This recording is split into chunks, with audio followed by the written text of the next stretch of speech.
Well now, young'un, pull that chair closer to the fire and settle yourself in real comfortable like. 'Cause old Granny Abby's got herself a tale that'll make your blood run colder than a mountain tree. In the dead of January. And I ain't talking about no ordinary cold, mind you, I'm talking about the kind of chill that seeps right into your bones and stays there. Reminding you that there's things in this world that decent folk ain't supposed to know about. They call me Abby, Granny Abby to most folks round these parts, but my Christian name is Abigail May Thornton, and I've been walking this earth for nigh on 87 years now. That's 87 summers of blazing desert heat, 87 winters of howling winds, and more sunrises and sunsets than most folk see into lifetimes, but in all those years. Through all the hardships and heartaches, the good times and the bad, there ain't been a single day that haunts me more than October the 13th, 1870-3. Now, I know what you're thinking. Here goes crazy old Granny Abby again, spinning another one of her wild yarns. But I'm telling you true as the gospel, child, every word I'm about to speak happened, just as sure as you're sitting there breathing. I was there, I saw it all with these old eyes. And I'm the last living soul who can tell this tale proper. Back in them days, I wasn't no granny at all. I was a young woman of 34, married to the finest man who ever drew breath, my dear Thomas Thornton. Lord, that man was handsome as sin and twice as charming, with eyes blue as a summer sky and hands strong enough to break a wild horse, but gentle enough to cradle a newborn calf. We'd been married going on 12 years, and though the good Lord never saw fit to bless us with children of our own, we had ourselves a good life in the little town of Willowbrook. Willowbrook. Now there's a name that don't mean nothing to nobody these days, and that's exactly how it should be. But back then, oh child, it was the prettiest little settlement you ever did see. Nestled right there in the valley between two rolling hills, with a creek running through it that sparkled like diamonds in the morning sun. The water was so clear and sweet you could drink it straight from the stream without a care in the world. Main Street was lined with buildings that folks took real pride in. Murphy's General Store with its wide front porch where the old-timers would sit and whittle while they solved all the world's problems. The Silver Dollar Saloon where the piano played sweet melodies every evening and the whiskey was smooth as silk. And our little white church with its bell tower that could be heard for miles around when Reverend Thompson called folks to Sunday service. We had ourselves about 200 souls living in Willowbrook then. And I knew every last one of them. By name, there was Doc Morrison, who could cure anything from a broken bone to a broken heart with his gentle ways and his little black bag full of medicines. There was Mrs. Henderson, who made the finest apple pies this side of creation and never let a soul go hungry if she could help it. Young Sarah Mitchell taught school to all the children, filling their heads with reading and writing and arithmetic. But more importantly, teaching them about kindness and respect. Life moved slow and peaceful in Willowbrook, following the rhythm of the seasons like a well-worn dance. Spring brought the wild flowers and the promise of new beginnings. Summer meant long, lazy days and the sound of children playing in the creek. Fall was harvest time, when everyone pitched in to help their neighbors bring in the crops. And winter, well, winter was for storytelling, for gathering round the fire and sharing tales that had been passed down through generations. I was the unofficial keeper of those stories, you see. Folks would come to me when they wanted to hear about the old days, about their grandparents and great-grandparents, about the legends and mysteries that made our little corner of the world special. I had a gift for remembering details, for painting pictures with words that made the past come alive again every evening. When the work was done and the sun was painting the sky in shades of orange and pink, people would gather on porches up and down Main Street. The men would smoke their pipes and talk about cattle prices and weather, while the women would work on their sewing and share the day's gossip. Children would chase fireflies and play hide and seek until their mothers called them in for supper. It was a good life, child. A simple life, maybe, but a good one. We looked out for each other, helped each other through hard times, celebrated each other's joys. We knew who we could trust and who we couldn't, who was family and who was just passing through. Most importantly, we knew that our little town was safe, protected by the bonds of community and the watchful eyes of neighbors who cared. That's why what happened next shook us to our very core.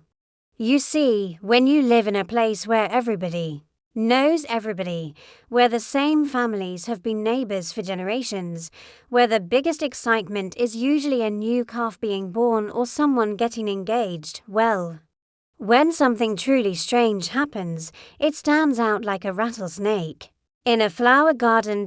And strange don't even begin to describe what walked into Willowbrook that cursed October day.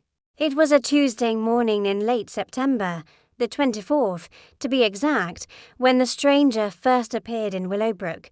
Now, I remember that date clear as crystal cause it was the day after the harvest dance.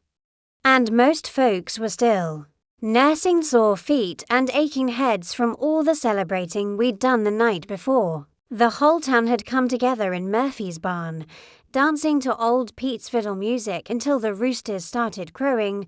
I was sitting on my front porch that morning, same as I did every morning after Thomas left for work at the livery stable. Had myself a cup of coffee, black as midnight and strong enough to wake the dead, and I was working on mending one of Thomas's work shirts. That particular shirt had a tear right across the chest from when he'd gotten too close to a spooked horse the week before. The animal had reared up and caught him with a hoof, tearing the fabric, but thankfully not the man underneath. The morning was peaceful as you please. Mrs. Henderson was hanging laundry on the line behind her house, and I could hear her humming one of them hymns she loved so much. Her baby, little Emma, who was teething something fierce, had finally stopped her crying and was sleeping quiet in her cradle on the porch. The Hendersons' old hound dog, Rufus, was stretched out in a patch of sunlight, his tail twitching every now and then as he chased rabbits in his dreams, down at the schoolhouse. I could hear Miss Sarah's voice drifting through the open windows as she led the children in their morning recitations. A is for apple, B is for bear, C is for cat, their sweet little voices all chiming in together, stumbling over the harder letters, but trying their best. It was the kind of sound that made your heart feel warm and full, knowing that the future of our town was in such good hands. The men were already about their business, some heading out to tend their cattle, others opening up their shops for the day. I could see Murphy sweeping the front steps of his store, getting ready for whatever customers might wander in. The Silver Dollar wouldn't open until later, but I knew Jake the bartender was inside, cleaning glasses and taking inventory of his whiskey supply. Everything was normal, predictable, comfortable.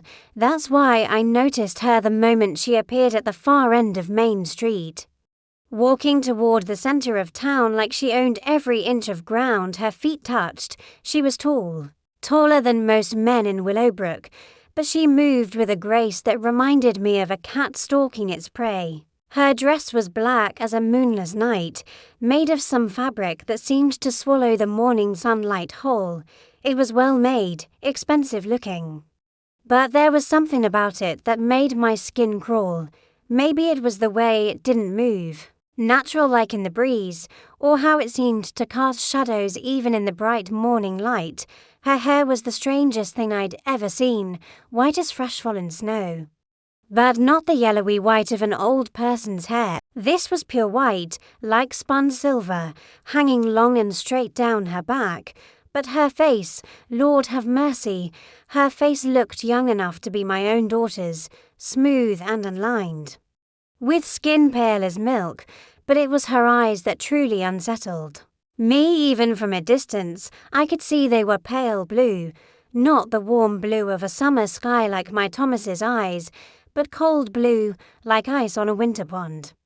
And the way she looked around as she walked, taking in every detail of our town with those calculating eyes. It reminded me of a hawk circling overhead, sizing up its prey before swooping down for the kill. The strangest thing, though, was how quiet everything got when she walked by. I swear on my mother's grave, it was like the whole world held its breath. The birds that had been chirping in the elm trees fell silent.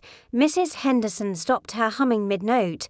Even little Emma, who'd been fussing in her sleep, went still as death. Rufus, that old hound who'd never met a stranger he didn't like, started whimpering and crawled under the Hendersons' porch like he was trying to hide from something terrible. The horses at the livery stable began nickering and stamping their feet, and I could hear Thomas's voice trying to calm them down. The woman, and I use that term loosely, 'cause there was something about her that didn't seem quite human, stopped right in front of Murphy's General Store. She stood there for a long moment, just looking at the building like she was memorizing every board and nail. Then she turned her head slow-like and looked directly at me.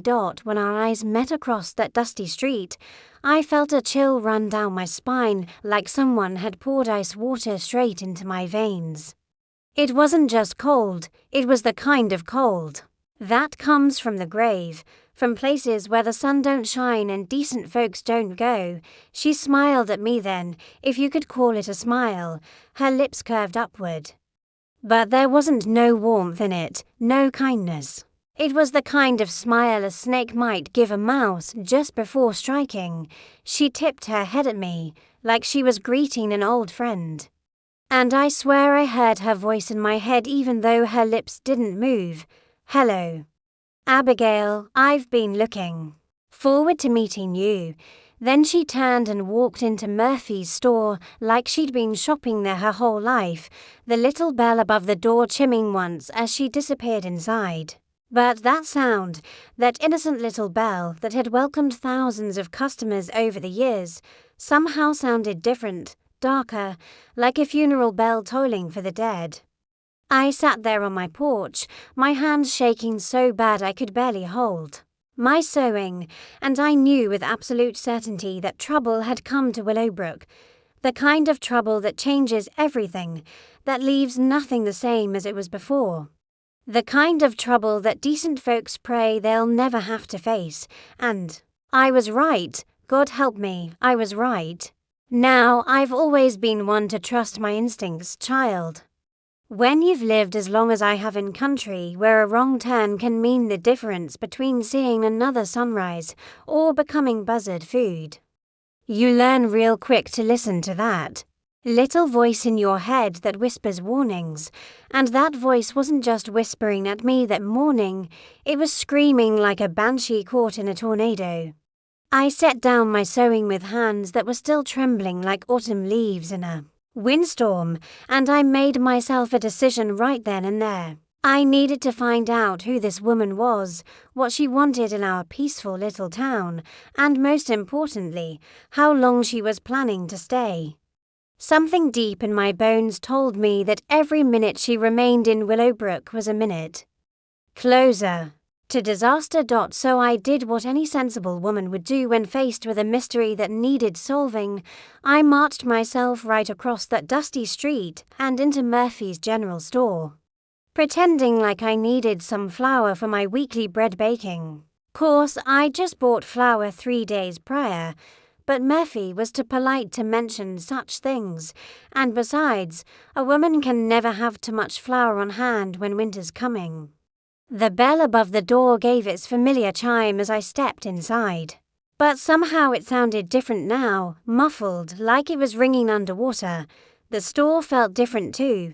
Murphy's place had always been warm and welcoming, filled with the comfortable smells of coffee beans and leather goods, pickled vegetables, and fresh-baked bread.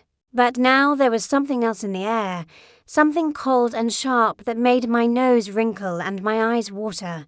The stranger was standing at the main counter, talking to old Murphy in a voice that was smooth as honey, but with an undertone. That made every hair on my arm stand up straight. She had her back to me, but I could see Murphy's face, and the expression on it made my heart skip a beat. His usually cheerful features looked strained, almost fearful, like he was talking to someone who might bite him if he said the wrong thing. "I'm looking for a place to stay for a while," she was saying, and her voice had a musical quality to it, like she was singing instead of speaking. But underneath that pretty melody was something else, something that reminded me of the sound a rattlesnake makes right before it strikes, somewhere quiet and comfortable, where I can conduct my business without interruption from curious neighbors. Murphy was nodding along, but I could see the sweat beading on his forehead despite the cool morning air. "Well, ma'am, we don't get many visitors here in Willowbrook, but you're surely welcome to stay as long as you need. I've got a room right upstairs, nothing fancy, mind you. But it's clean and the bed's comfortable, has a nice view of the street, so you can watch the comings and goings of our little town." "How delightful," she said, and I could hear the smile in her voice even though I couldn't see her face. "And tell me, Mr. Murphy." "M.A.M. Seamus Murphy. My family's been running this store for nigh on 20 years now." "Mr. Murphy," she continued, "how long has this charming little community been established? I'm quite interested in local history. You see, the stories of the families who built their lives here. The trials and tribulations they faced, the departures they've experienced over the years." That last word, departures, sent a chill straight through me. The way she said it, with just a little too much emphasis, made it sound like she wasn't talking about folks moving away to find better opportunities. She was talking about something else entirely. Something final and permanent. Murphy cleared his throat nervously. "Oh, well, Willowbrook's been here about 30 years now. Started with just a few families looking for good grazing land and a reliable water source. We've had our share of hardships. Of course, drought years, harsh winters, the occasional Indian trouble, but we've always pulled through together, lost some good folks along the way, naturally, but that's the way of things out here." "Naturally," she agreed. And there was something in her tone that made my blood run cold. "And where might these departed souls be laid to rest? I do so enjoy visiting old cemeteries. They're so peaceful, up on the hill, just past the church," Murphy said, pointing vaguely toward the north end of town. "Pretty spot, with a nice view of the valley. Reverend Thompson keeps it well maintained." That's when I decided I'd heard enough lurking in the shadows. I stepped forward, making my boots clump loud enough on the wooden floor to announce my presence. "Morning, Murphy," I called out in my cheeriest voice. "Hope you don't mind me interrupting, but I'm in need of some flour for my baking." Murphy's face lit up with relief at seeing a familiar face. "Why, good morning, Mrs. Thornton. Of course, you know you're always welcome here. And this here's Miss." He paused, looking expectantly at the stranger. She turned around, slow-like, and when I saw her face up close for the first time, I had to grip the edge of the counter to keep from stumbling backward. She was beautiful, I'll give her that, the kind of beautiful that makes men forget their own names and women feel plain and ordinary by comparison, but it was a cold beauty. Like looking at a perfect ice sculpture, there was no warmth in those pale blue eyes, no kindness in that flawless face. "Evangeline," she said, extending a hand toward me. "Evangeline Blackwood. And you must be the famous storyteller I've heard so much about already." Now, that stopped me cold. I'd only been in town for all of 10 minutes, and she'd already heard about me. From who? Murphy sure hadn't had time to mention me, and there wasn't nobody else in the store when I walked in. I took her offered hand, more out of politeness than anything else, and immediately regretted it. Her skin was cold as winter stone, and the moment our flesh touched, I felt something pass between us, a jolt of recognition, like she knew things about me that she had no business knowing. "How delightful to meet you." Abigail, she said, holding my hand just a moment too long, I have a feeling we're going to be great friends. I do so love hearing stories about the old days. About the people who came before us, especially the ones who met interesting ends. She released my hand, but I could still feel the cold of her touch burning like frostbite on my palm. I managed to stammer out something polite about being pleased to meet her too, but inside, every instinct I had was screaming at me to run, to get as far away from this woman as possible. But I couldn't run. This was my town, these were my people. And if there was danger coming, I needed to know what it was so I could protect the folks I cared about. So instead of running, I smiled my sweetest smile and said, "Well, Miss Blackwood, I hope you'll find Willowbrook to your liking. We're simple folk here, but we take care of our own, oh." "I'm sure I will," she replied, and that cold smile spread across her perfect features again. "I'm sure I will indeed." From that very first day, strange things started happening in Willowbrook. Little things at first, the kind of things you might dismiss as coincidence if you weren't paying real close attention. But I was watching that woman like a hawk watches a field mouse, and I started seeing patterns that made my old heart race like a Mustang with its tail on fire. The first sign was the animals. God bless their innocent souls. Every dog in town started acting skittish as a long-tailed cat in a room full of rocking chairs, old Rufus, who'd been the friendliest hound you ever did see, took to hiding under porches and whimpering whenever Evangeline walked by. The sound he made wasn't natural. It was the kind of whine that came from deep in his belly, like he was trying to warn folks about something terrible but didn't have the words to say it. But it wasn't just Rufus. Every dog in Willowbrook started showing the same behavior. They'd be playing happy as you please 1 minute, then suddenly their ears would prick up and they'd go slinking off to find somewhere to hide. Mrs. Patterson's little terrier, Buttons, who used to yap at everything that moved, went completely silent, just sat on her porch with his tail tucked between his legs, staring down Main Street with eyes wide as saucers. The horses at Thomas's livery stable were even worse. These were animals that had been broken to saddle, trained to trust humans, but they started rearing up and refusing to be saddled whenever Evangeline came within 50 yards of the place. Thomas came home that first evening with scratches on his arms and worry lines creasing his forehead. "Strangest thing, Abby," he said as I tended to his wounds with some of Doc Morrison's salve. "These horses have been gentle as lambs for years, but today they acted like they'd seen a mountain lion.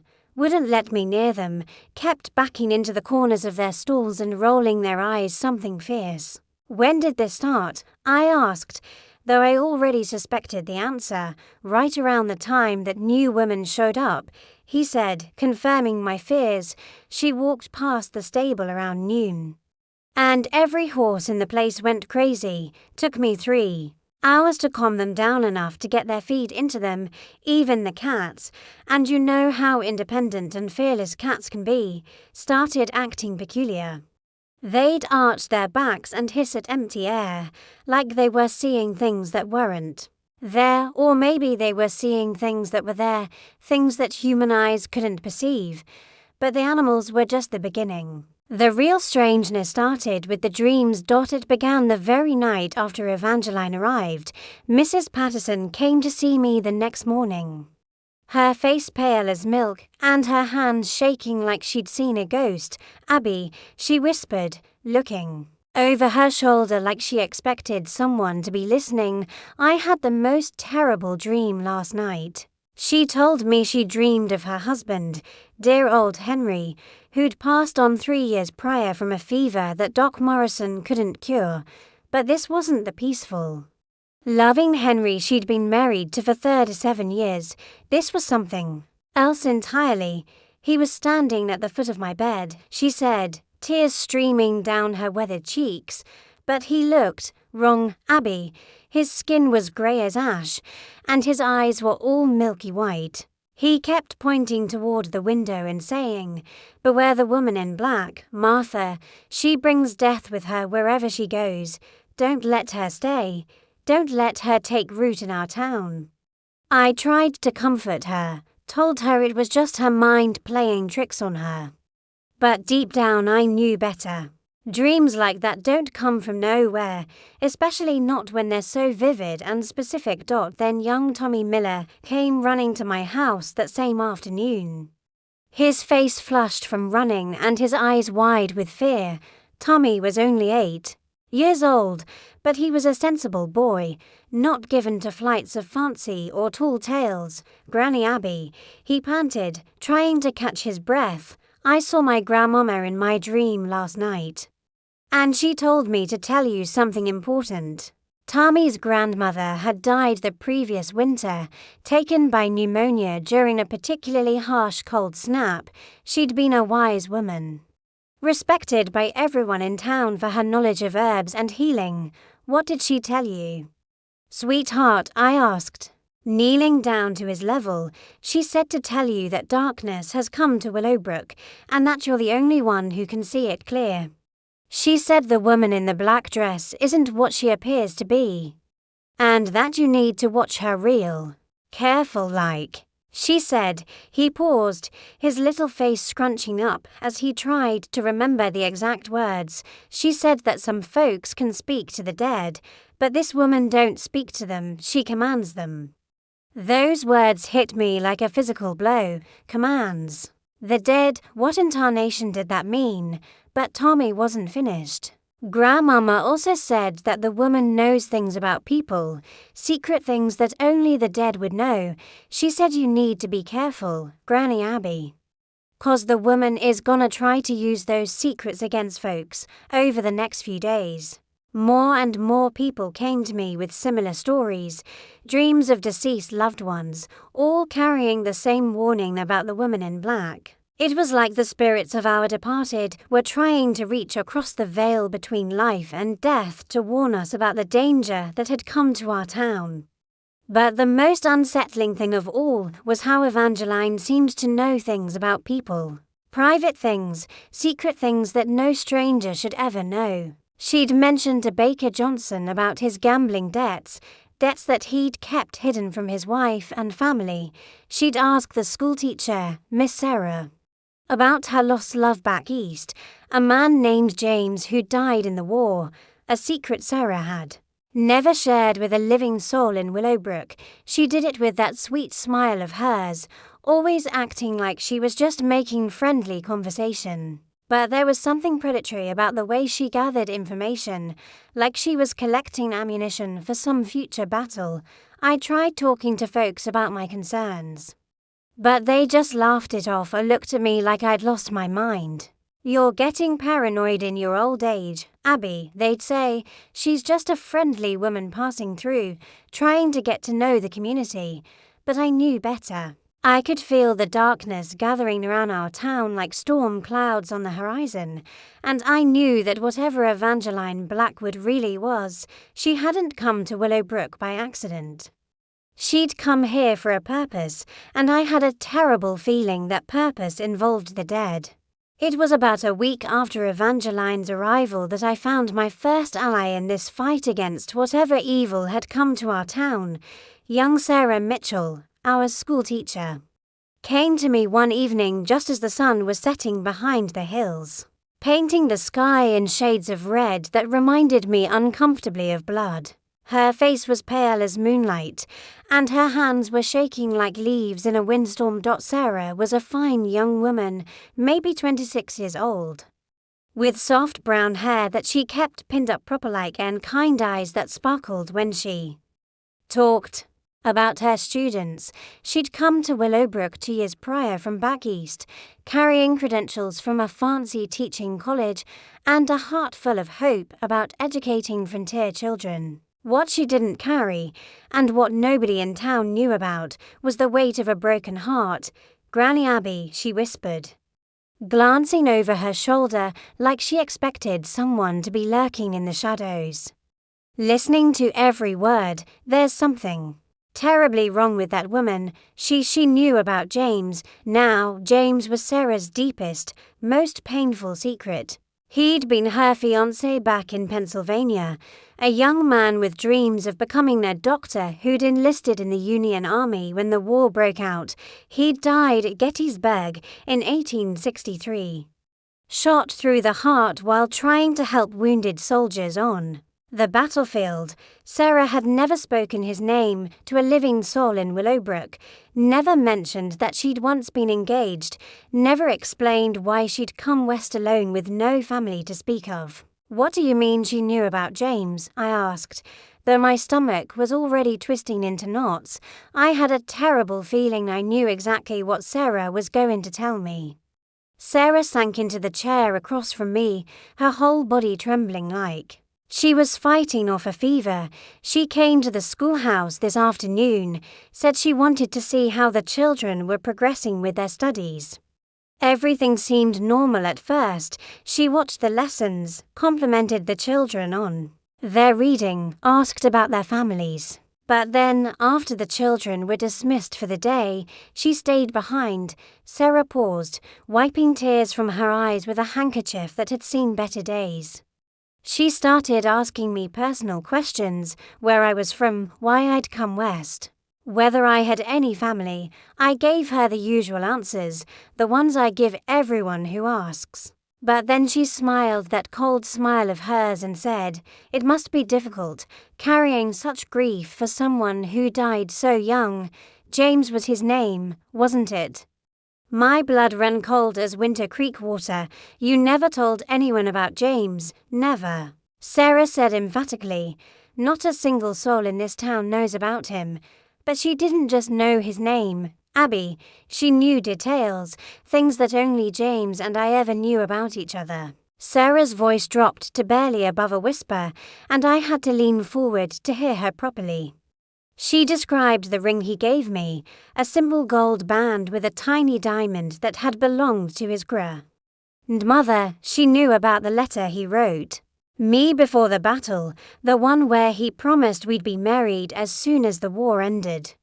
She even knew about the pet name he used to call me, Little Sparrow, because he said I was small but fierce. "Where do you keep that ring and letter?" I asked, though I suspected I already knew the answer.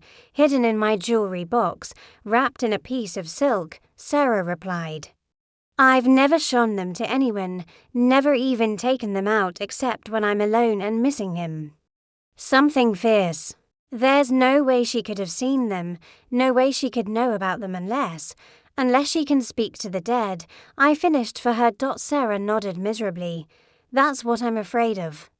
"But that's impossible, isn't it? People can't really talk to spirits, can they?" I wished I could have told her no, could have dismissed her fears as foolish superstition. But after everything I'd seen and heard over the past week, I was starting to believe that Evangeline Blackwood was capable of things that decent folks weren't supposed to know about. "I don't know, child," I said honestly, "but I do know that we need to find out exactly what we're dealing with, and we need to do it careful-like, without letting on that we suspect anything."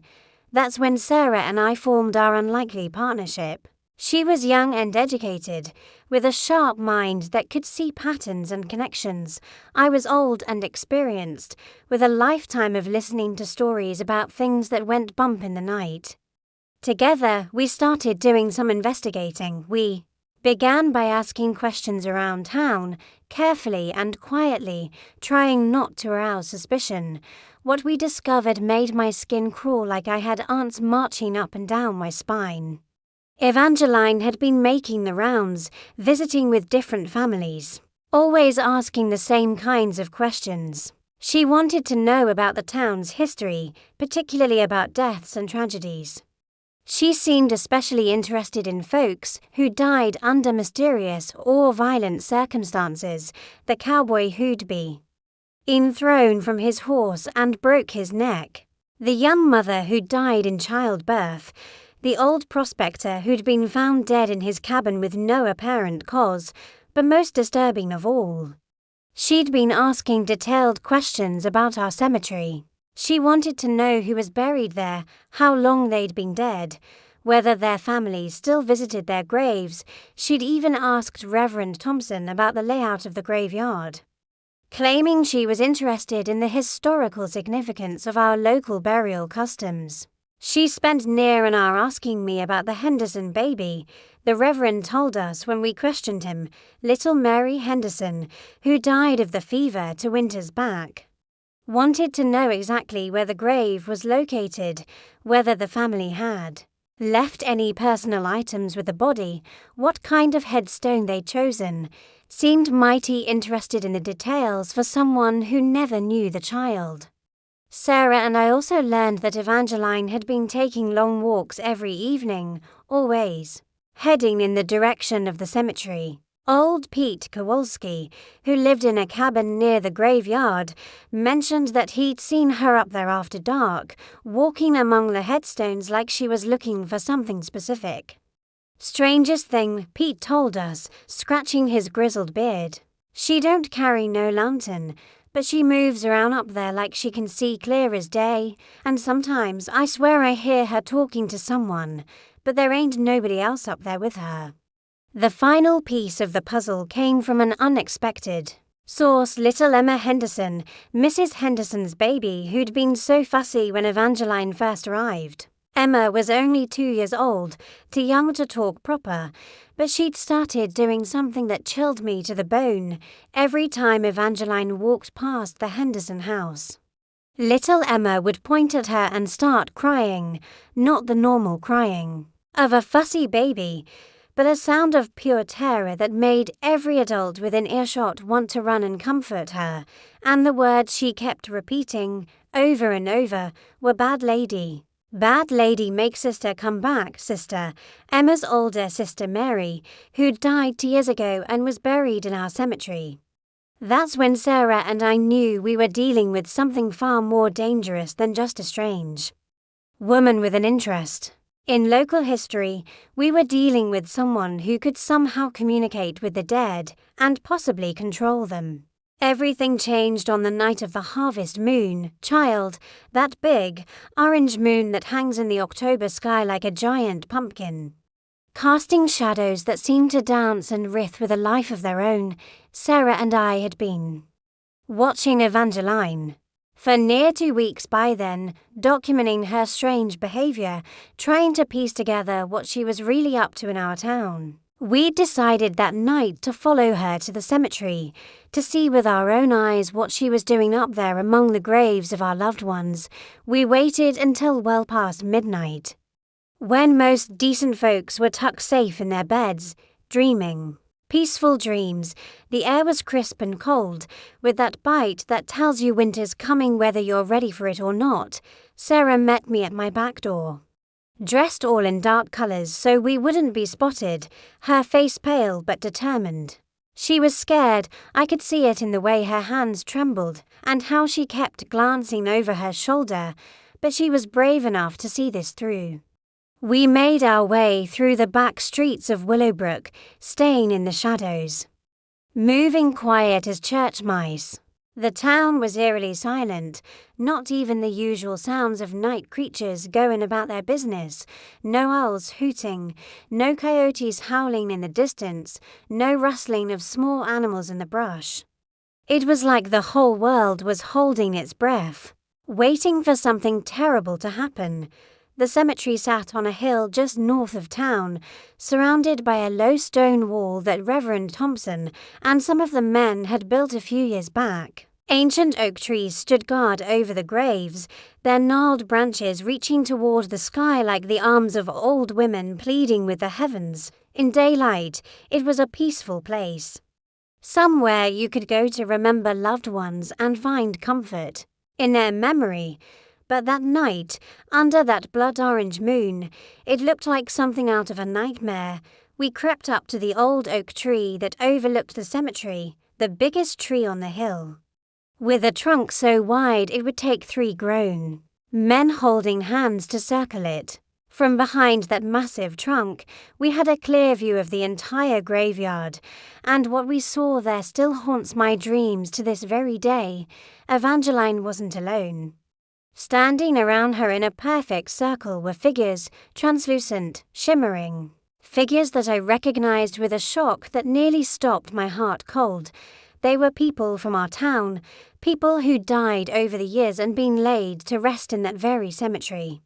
I saw old Mrs. Kowalski, who'd passed from consumption 3 years back. There was young Billy Thompson, the Reverend's boy who'd drowned in the creek when he was only 12. And there, standing directly across from Evangeline, was my own dear Thomas's father, who died the winter before Thomas and I got married, but these weren't the peaceful spirits of our loved ones. The gentle souls we remembered with fondness and love. These figures looked tormented, trapped, their faces twisted in expressions of anguish and despair. Their eyes were hollow. Empty sockets that seemed to stare at nothing and everything at the same time. Their mouths hung open as if they were trying to scream, but no sound came out. Evangeline stood in the center of this circle of tormented souls. Her black dress billowing around her even though there wasn't a breath of wind stirring. Her white hair seemed to glow with an unholy light, and her pale blue eyes reflected the moonlight like the eyes of a predator caught in a lantern's beam. In her hands, she held a small black book, its cover so dark it seemed to absorb the light around it. She was speaking to the spirits in a language I'd never heard before. Words that sounded ancient and evil, syllables that made my skin crawl and my teeth ache. Her voice rose and fell in a rhythm that reminded me of a funeral dirge, but twisted, corrupted, turned into something that belonged in the darkest pits of hell. As we watched in horror, the spirits began to respond to her words. They grew more solid, more real, until they looked almost like living people again. But there was something wrong with them, something that marked them as unnatural, unholy. Their skin had a greyish pallor, and their eyes glowed with a cold, blue light that matched Evangeline's own. Sarah grabbed my arm so tight I thought she might break it. Her fingernails digging into my flesh through the fabric of my coat. I could feel her whole body shaking against mine, and I heard her whisper a prayer under her breath, the same prayer her mother had probably taught her when she was just a little girl. That's when I understood the terrible truth that had been staring me in the face for 2 weeks. Evangeline Blackwood wasn't just a strange woman with an interest in local history. She wasn't even just someone who could speak with the dead, like I'd begun to suspect.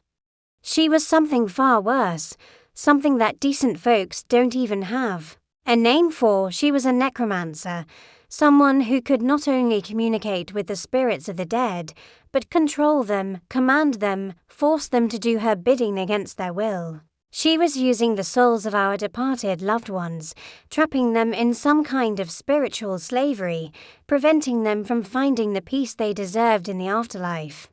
The temperature around us dropped so fast that our breath started coming out in visible puffs, like we were standing in the middle of a blizzard. The very air seemed to thicken with malevolent energy, pressing down on us like a physical weight. I felt like I was suffocating, like something was squeezing the life out of my lungs. But the worst part, the part that nearly broke my heart in two, was seeing Thomas's father among those trapped spirits. Samuel Thornton had been a good man, a God-fearing man who'd worked hard his whole life to provide for his family. He'd died peacefully in his sleep, surrounded by loved ones. And we'd all taken comfort in knowing he'd gone to his eternal rest. But here he was, enslaved by this evil woman, forced to serve her dark purposes instead of resting in the peace he'd earned. As if sensing our presence, Evangeline suddenly stopped her unholy chanting and turned toward our hiding spot. Those pale blue eyes seemed to pierce right through the darkness, finding us even though we were hidden behind the massive oak trunk. Her smile was colder than a January morning, and when she spoke, her voice carried clearly across the cemetery despite the distance between us. "I know you're there, Abigail," she called out sweetly, like she was inviting us to Sunday dinner. "And you too, dear Sarah. Why don't you join us? I'm sure your loved ones would be so happy to see you. James is here. Sarah, he's been waiting for you for such a long time." That's when we saw him, a figure materializing at the edge of the circle, wearing a Union Army uniform that was torn and blood-stained. Sarah let out a strangled sob, recognizing the man she'd loved and lost, but this wasn't the James she remembered. This was a corrupted version, a puppet dancing to Evangeline's evil tune. We ran from that cemetery faster than rabbits with their tails on fire, stumbling through the darkness, branches tearing at our clothes and stones bruising our feet. Behind us, I could hear Evangeline's laughter echoing through the night, a sound like breaking glass and dying dreams. We didn't stop running until we reached my house, where we barricaded the door and sat huddled together until dawn, trying to make sense of what we'd witnessed and figure out what in God's name we were going to do about it. Sarah and I ran from that cemetery faster than jackrabbits with their tails on fire, but we both knew there was no escaping what we'd witnessed, the image of those tortured souls, trapped and enslaved by that evil woman, was burned into our minds. Like a brand on cattle hide, we'd seen the face of true evil that night, and we knew our peaceful little town was in mortal danger. The next morning, we tried to warn the townspeople, but our words fell on ears deafer than a fence post. Worse than that, they started treating us like we'd lost our minds, like we were a couple of hysterical women who'd let our imaginations run wild in the dark. Granny Abby's finally gone senile, I heard Mrs. Henderson whisper to her neighbor as I walked past the general store, talking about ghosts and magic like she's some kind of crazy old coot. And she's got poor Sarah believing her nonsense too. Maybe it's time someone had a talk with Doc Morrison, came the reply. See if there's something he can do for her condition before she gets dangerous. Dangerous. Here I was, trying to save their lives, and they thought I was the one who posed a threat. It was like watching a flock of sheep ignore the wolf that was circling their pen, too comfortable in their ignorance to see the danger that was right in front of their faces. But the signs were getting harder to ignore, even for folks who didn't want to see them. People started getting sick, not with any illness that Doc Morrison could identify, but with a strange wasting disease that seemed to drain the life right out of them like water from a cracked bucket. They'd grow pale and weak, complaining of feeling cold all the time, like something was sucking the warmth from their bones and leaving nothing but ice in their veins. The first to die was old Pete Kowalski, the man who lived near the cemetery, and had seen Evangeline walking among the graves at night. They found him in his bed on a Tuesday morning, looking like he'd aged 20 years overnight. His hair had gone completely white, whiter than fresh snow, and his face was frozen in an expression of absolute terror, like he'd seen something so horrible it had literally scared him to death. Doc Morrison was baffled. "I've never seen anything like it," he told Pete's grieving daughter. His heart just stopped, no disease, no injury, nothing that would explain why a healthy man would just die like that.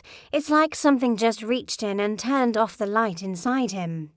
Then it was Mrs. Patterson, the widow who'd been having nightmares about her dead husband Henry. She passed in her sleep 3 days after Pete, but it wasn't a peaceful passing. The neighbors said they heard her screaming in the night, begging someone to let her go, pleading with voices they couldn't hear to leave her be. When they found her the next morning, her face was contorted in the same expression of terror that had marked Pete's death. Evangeline attended both funerals, playing the part of the concerned newcomer to perfection. She brought flowers, black roses that nobody had ever seen growing in our parts, and offered condolences to the grieving families. She spoke in soft, sympathetic tones about the mysteries of life and death, about how sometimes the good Lord calls people home in ways we don't understand. But I saw the satisfaction in her pale blue eyes. The way her lips curved in the slightest hint of a smile when she thought nobody was looking. She was feeding off the town's grief, growing stronger with each death, each tear shed, each heart broken by loss. The sorrow of the living was like food to her, nourishing whatever dark power she carried within her cursed soul. Sarah tried to help me convince people to leave town, at least temporarily, until we could figure out how to deal with the threat. Pack up your families, she pleaded with anyone who would listen. Take a trip to visit relatives, go somewhere safe until this passes. But they wouldn't listen. This is our home, they said, their voices full of stubborn pride. We've weathered droughts and floods, Indian raids and harsh winters. We're not going to be driven out by some old woman's superstitions and a couple of unfortunate deaths. Unfortunate deaths. That's what they called it when their neighbors started dying under mysterious circumstances. They'd rather believe in coincidence than face the truth that was staring them in the face. The worst part was watching Sarah grow weaker by the day, despite all our precautions. Despite the salt we'd sprinkled around her house and the iron nails we'd driven into her doorframe, the curse was taking hold of her too. Her skin grew pale as parchment, and dark circles appeared under her eyes like bruises. She started complaining of feeling cold all the time, even when she was sitting right next to a roaring fire. I can hear them calling to me, she whispered to me one evening as we sat in her parlor, trying to figure out our next move. The voices of the dead, they're getting louder every night, more insistent, and James. I can hear James most clearly of all. He's telling me to come to him, to join him in the cemetery where we can be together forever. I knew then that we were fighting a losing battle. The curse was spreading through Willowbrook like wildfire through dry grass, and we were running out of time. Every day that passed, Evangeline grew stronger and our town grew weaker. Soon, there wouldn't be anyone left to save, but I wasn't ready to give up. Not yet. There had to be a way to stop her, some weakness we could exploit, some power greater than her dark magic. I just had to find it before it was too late for all of us. That's when I realized we were going to need help from someone who understood things that decent folks weren't supposed to know about. Someone who knew about the old ways, the ancient powers that existed long before churches and civilization came to tame the wilderness. It was time to seek out wise woman Mary, the old Cheyenne medicine woman who lived alone in the hills above town. By the end of October, half the town was dead or dying, and Willowbrook looked like a ghost town that had been cursed by the devil himself. The main street that had once bustled with life was now as quiet as a tomb, with tumbleweeds rolling down the dusty road where children used to play and laugh. Shops stood empty, their windows dark and dusty, their doors hanging open like the mouths of dead men. The only sounds were the wind whistling through abandoned buildings and the occasional sob from one of the few survivors who still had the strength to cry. The Silver Dollar Saloon, where piano music used to fill the evening air with joy and merriment, now sat silent as a church on Monday. Jake the bartender had been one of the first to succumb to the wasting sickness, found slumped over his bar with that same expression of terror frozen on his face. Murphy's General Store was boarded up after old Seamus Murphy died in his sleep. His body discovered by his nephew who'd come looking for him when he didn't open the store for 3 days running. Even our little white church felt different now. Reverend Thompson still held services, but the congregation had dwindled from 50 souls to maybe a dozen on a good Sunday. The hymns sounded hollow and desperate, like prayers being offered up by folks who weren't sure God was listening anymore. The good Reverend himself looked haggard and worn, his usually cheerful face marked by lines of worry and grief that seemed to deepen with each funeral he performed, and there were so many funerals. We were burying someone new almost every other day, and the cemetery on the hill was filling up faster than it ever had in the town's 30-year history. Doc Morrison had given up trying to explain the deaths, just shaking his head sadly and writing natural causes on death certificates that we all knew were anything but natural. Sarah had fallen ill too, despite all our precautions and prayers. She lay in her bed at the boarding house, growing weaker by the day, her skin pale as parchment, and her eyes sunken deep in their sockets like she was already halfway to the grave.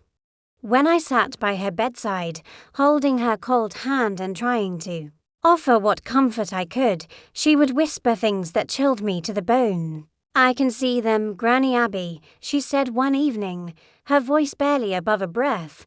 "The dead ones, they're standing all around us, watching, waiting. They want me to join them. To stop fighting and just let go. And James, oh, James is there, too, but he's not the man I loved. He's something else now, something dark and hungry." She would drift in and out of consciousness, sometimes talking to people who weren't there, sometimes crying out in terror at visions only she could see. Her fever would spike at night, leaving her drenched in sweat that smelled wrong somehow, like flowers left too long in a vase until they started to rot. I sat by her bedside, holding her cold hand and feeling more helpless than I'd ever felt. In my entire life, all my years of wisdom, all my knowledge of the old ways and the stories passed down through generations, and I couldn't save the people I cared about. The curse was too strong, too deeply rooted in dark magic that I didn't understand and couldn't fight with ordinary means. That night, as I dozed fitfully in the chair beside Sarah's bed, I had a dream that was more vivid and real than any dream I'd ever experienced. My dear husband Thomas appeared to me, but not as the tormented spirit I'd seen in the cemetery under Evangeline's control. This was the man I'd loved and married.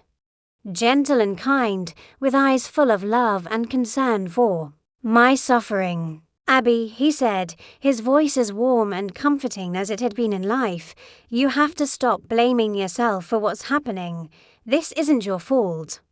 And it's not too late to save what's left of our town, but you have to be willing to make a sacrifice, the kind of sacrifice that heroes make in the old stories you used to tell." "What kind of sacrifice?" I asked, though part of me already knew the answer and dreaded hearing it spoken aloud.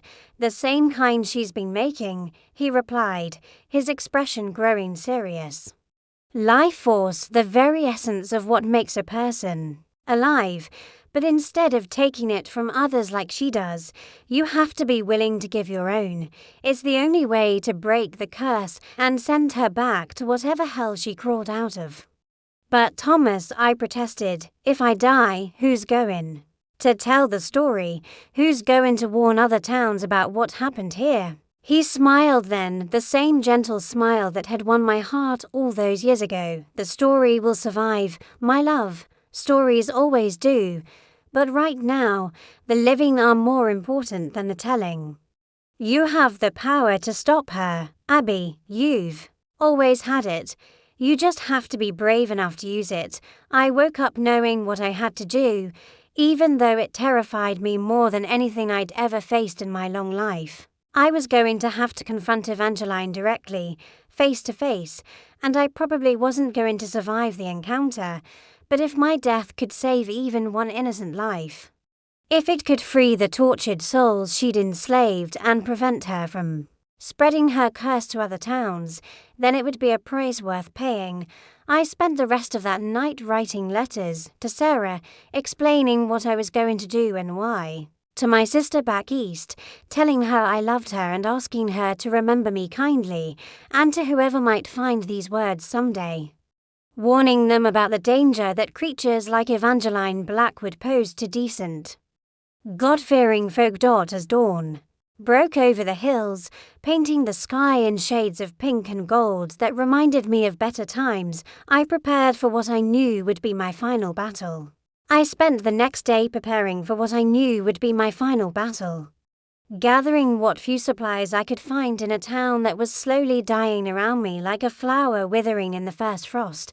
I collected salt for protection, not the Regular table salt from Murphy's abandoned store, but the coarse rock salt that Thomas used to use on the horses' hooves in winter. I found iron nails, rusty and bent, but still strong enough to ward off evil spirits, scattered around the blacksmith shop that had been closed since poor Henderson died the week before.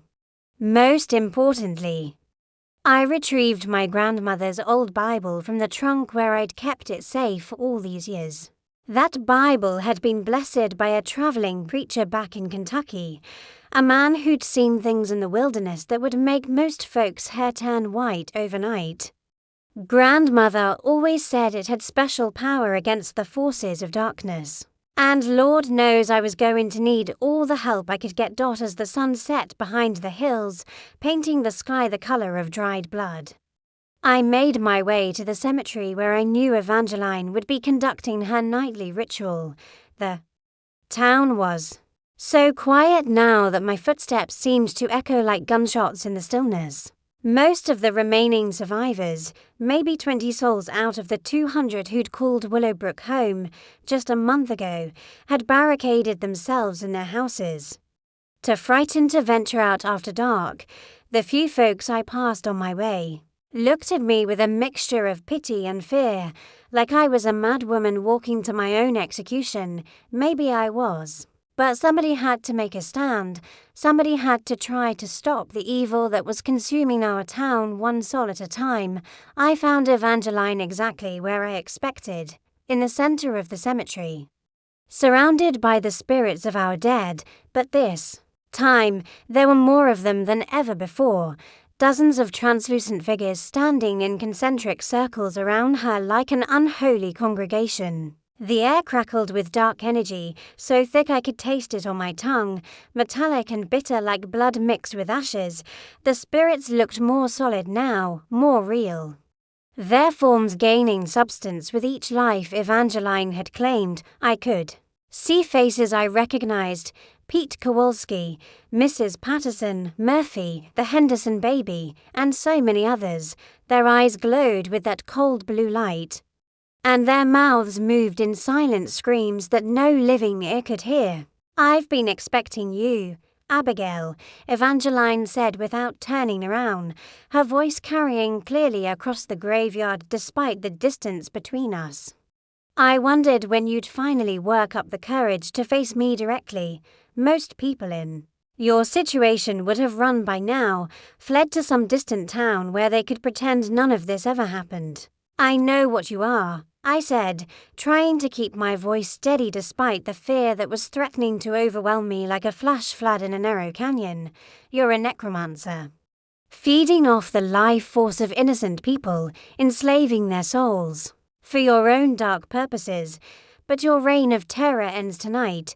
She laughed then, a sound like breaking glass mixed with the screams of the damned, when she finally turned to face me.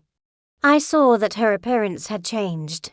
She was still beautiful in that cold, inhuman way, but now there was something predatory about her features, something that marked her as a creature that had never been truly human at all.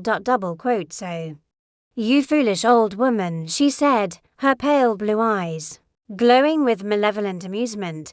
"Do you really think you can stop me? I've been doing this for centuries, draining the life from entire communities, leaving nothing but empty shells and forgotten graves in my wake. Your little town is just the latest in a long line of conquests, a brief meal to sustain me on my eternal journey." I tried to use the protections I'd brought, scattering the salt in a circle around myself and holding up the iron nails like they were weapons that could somehow hurt her. But they seemed pathetically inadequate against the power that radiated from her like heat from a forge. The salt scattered in the wind before it could form a proper barrier. The iron nails grew too hot to hold and burned my palms. And even my grandmother's Bible felt heavy as lead in my trembling hands. "You're too late," Evangeline continued, her voice growing stronger and more confident with each word. "The curse is complete. Soon, every soul in Willowbrook will belong to me. And I'll have enough power to move on to bigger and better things." Perhaps that thriving cattle town 50 miles south, or maybe the mining camp up in the mountains. So many possibilities, so many lives to harvest. The spirits around her began to move closer, their hollow eyes fixed on me with a hunger that made my blood run cold. I recognized Thomas's father among them. And the sight of that good man's soul trapped in this unholy servitude nearly broke my heart in 2. Your husband's father sends his regards, Evangeline said with mock sweetness. He's been quite helpful in convincing the other spirits to cooperate. Amazing how persuasive the dead can be when properly motivated. That's when I realized the terrible truth. I wasn't just fighting Evangeline, I was fighting the enslaved souls of everyone I'd ever cared about, everyone who died in this cursed town. They were being used as weapons against me, forced to serve the very evil that had destroyed them. I fell to my knees in the dirt, overwhelmed by the hopelessness of my situation. How could I fight an enemy who could turn my own loved ones against me? How could I win a battle where victory meant destroying the very people I was trying to save? Just when all seemed lost, when I was kneeling there in the dirt, feeling like the weight of the world was crushing down on my shoulders, I remembered something my grandmother had told me long ago. It was a story about the war between the states, about how the dead could be turned against those who enslaved them if they were reminded of their true nature, of who they had been before death claimed them. The spirits surrounding Evangeline weren't evil by choice, they were trapped, forced to serve against their will like prisoners in chains. These were good people, God-fearing folks who'd lived decent lives and deserved to rest in peace. They were being held captive by dark magic, but underneath that corruption, their true selves still existed, instead of trying to fight Evangeline directly with salt and iron and prayers.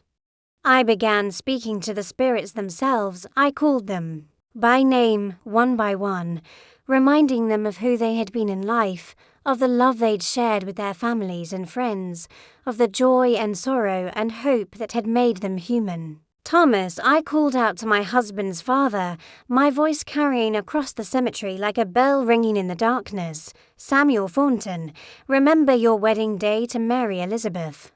Remember how you promised to love and protect her until death. Do you part? Remember how you used to sit on the porch with little Thomas on your knee, telling him stories about the old country? I saw something flicker in his hollow eyes. A spark of recognition that hadn't been there before. Pete Kowalski, I continued, turning to the old man's spirit. Remember how you used to tell stories to the children every Sunday after church? Remember how you'd make them laugh with your silly jokes about talking animals and magic beans? Remember your daughter Anna, how proud you were when she learned to read. One by one, I spoke to each spirit, sharing memories of their lives, their loves, their hopes and dreams. I reminded Mrs. Patterson of her herb garden and how she'd teach the young wives which plants could cure a fever and which ones could ease the pain of childbirth. I spoke to Murphy about his pride in his store, how he'd always made sure no family went hungry even when they couldn't pay their bills. With each memory I shared, each name I spoke with love and respect, I began to see a change in the spirits. The anguish in their faces started to fade, replaced by recognition and remembrance. The cold blue glow in their eyes began to warm, becoming more like the gentle light of candles than the harsh glare of winter ice. Evangeline realized what I was doing and tried to stop me, her voice rising in anger as she shouted commands in that ancient, evil language. But it was too late. The spirits were remembering who they were, and they were getting angry, not at me, but at the woman who had enslaved them and used their deaths for her own dark purposes. You have no power over them anymore, I told her, rising to my feet with newfound strength and determination. They remember love, and love is stronger than any curse you can cast.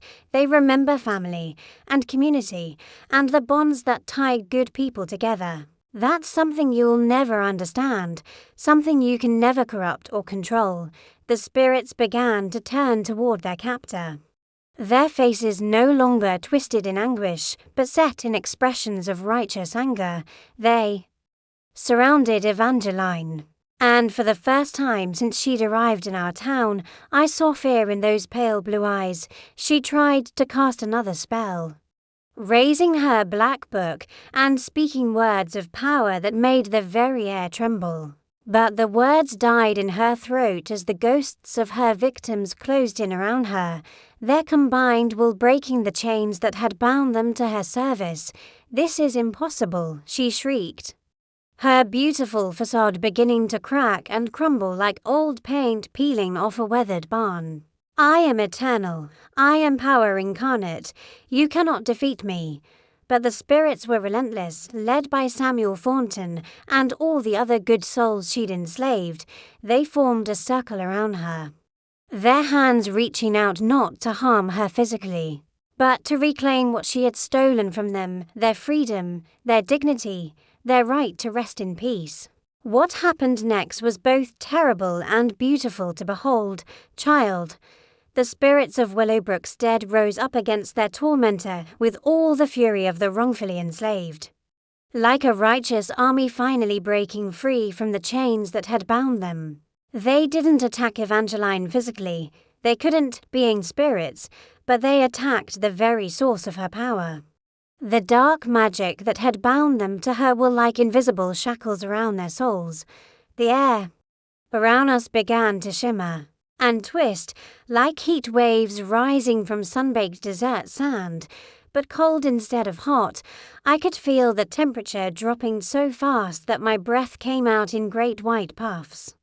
And frost began forming on the headstones around us despite it being only October. The very fabric of reality seemed to be tearing apart as the spirits fought to break free from centuries of enslavement. Evangeline screamed as her stolen life force began to drain away, returning to the people she had murdered like water flowing back to its source. It wasn't a human scream. No human throat could produce a sound like that.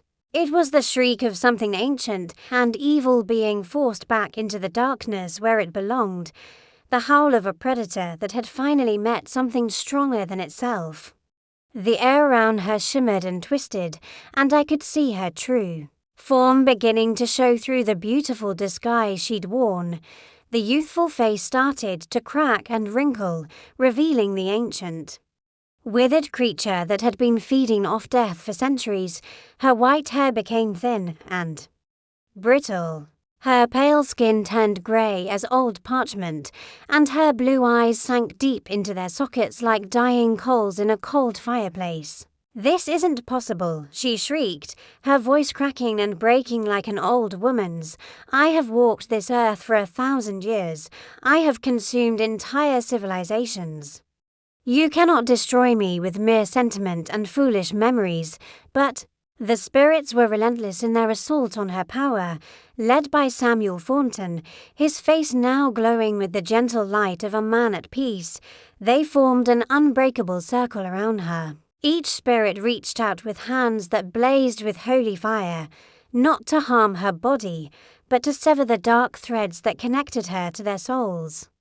I watched in amazement as Pete Kowalski's spirit stepped forward, his weathered face set in an expression of grim determination. "You used my love for my daughter against me," he said, his voice echoing strangely in the cold air. "You made me a weapon to hurt innocent people.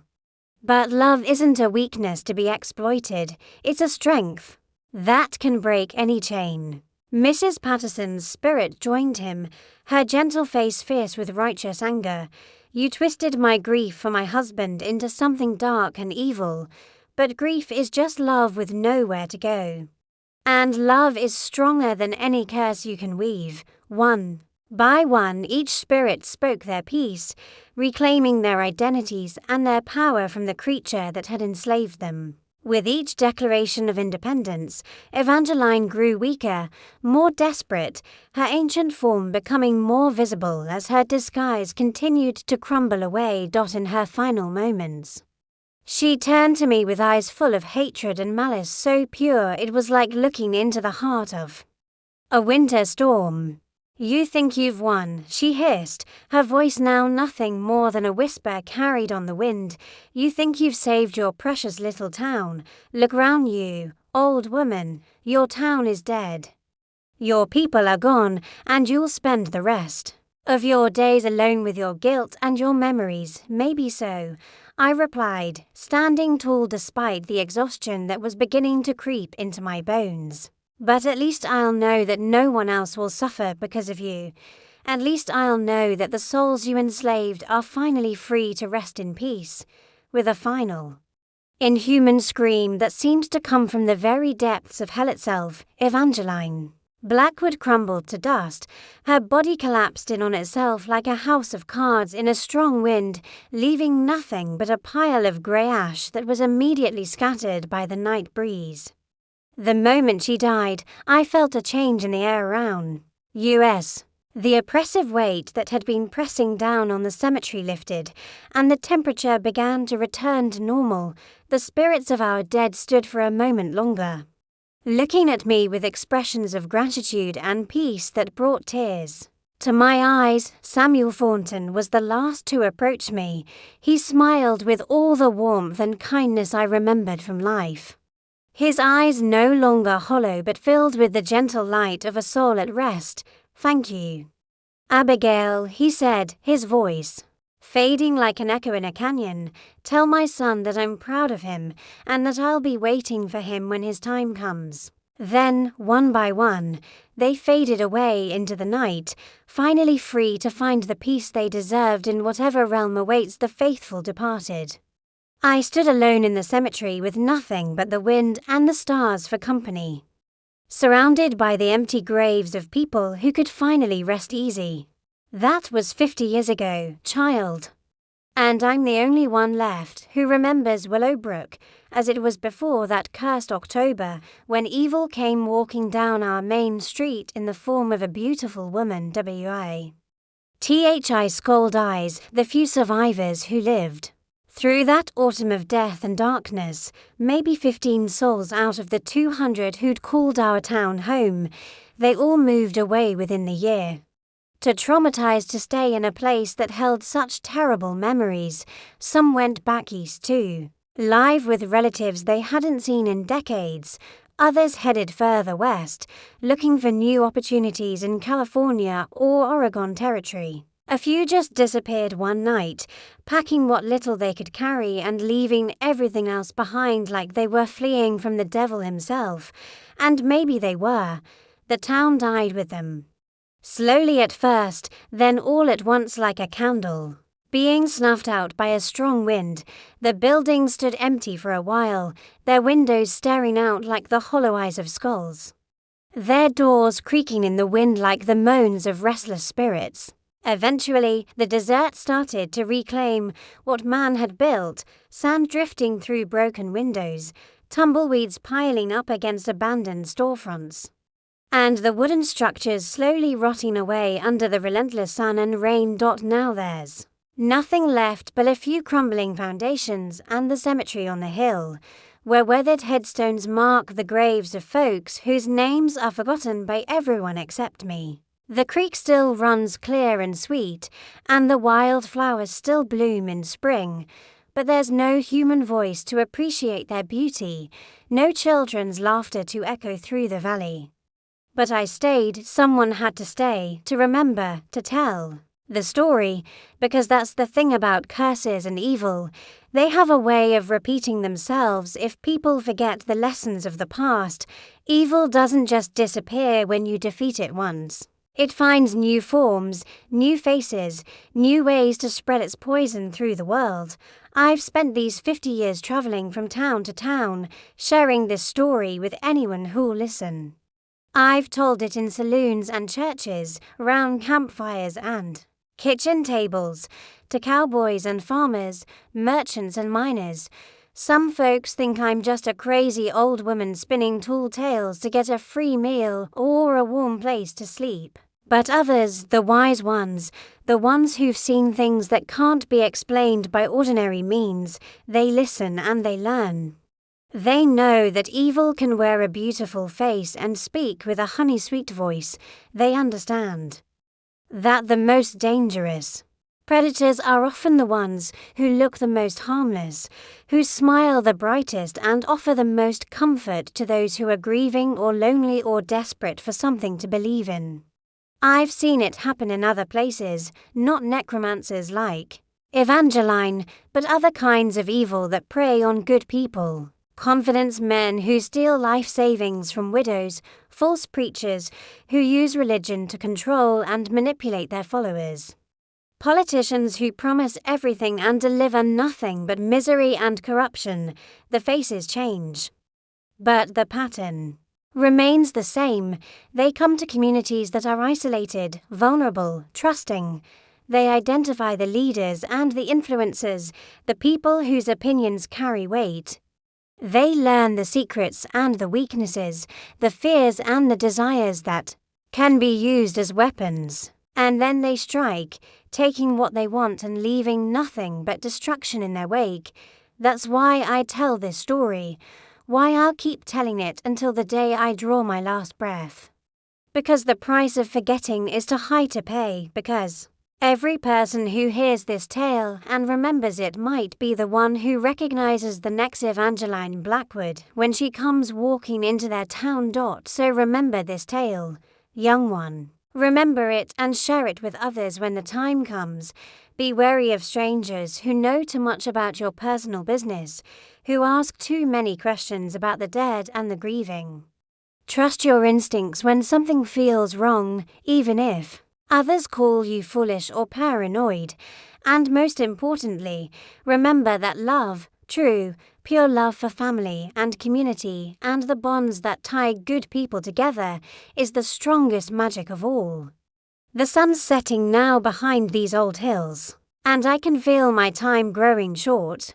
My bones ache with the weight of years and memories, and sometimes I hear voices calling to me from beyond the veil, not the tortured cries of enslaved spirits, but the gentle welcome of loved ones who've gone before.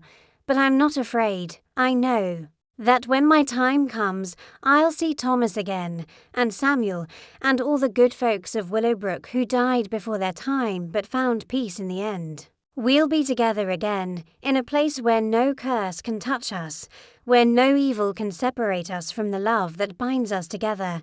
Until then, I'll keep telling this story, keeping the memory alive, making sure that what happened to Willowbrook never happens again, because that's what survivors do. We remember, we warn, and we protect those who come after us. Now you know the truth about the day a stranger brought a curse to our town. The day everything changed and nothing was ever the same again.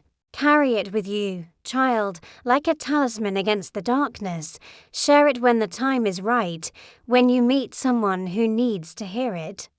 And if you ever encounter someone like Evangeline Blackwood, someone who speaks too sweetly and knows too much, someone who brings cold wherever they go and leaves death in their wake, remember old Granny Abby's words. Remember that evil is real, but so is the power of love and community, and the courage to stand up for what's right. May this story keep you safe from the darkness that walks among us, and may you never have to face the kind of evil that came to Willowbrook that cursed October Day. But if you do, remember that even the darkest night eventually gives way to dawn, and that sometimes the most ordinary people can do the most extraordinary things when they're fighting for something. Love, that's the end of my tale, child. The fire's burning low, and it's time for an old woman to rest, but the story will live on. As long as there are people willing to listen and remember and pass it along to the next generation. And that's the most powerful magic of Oli.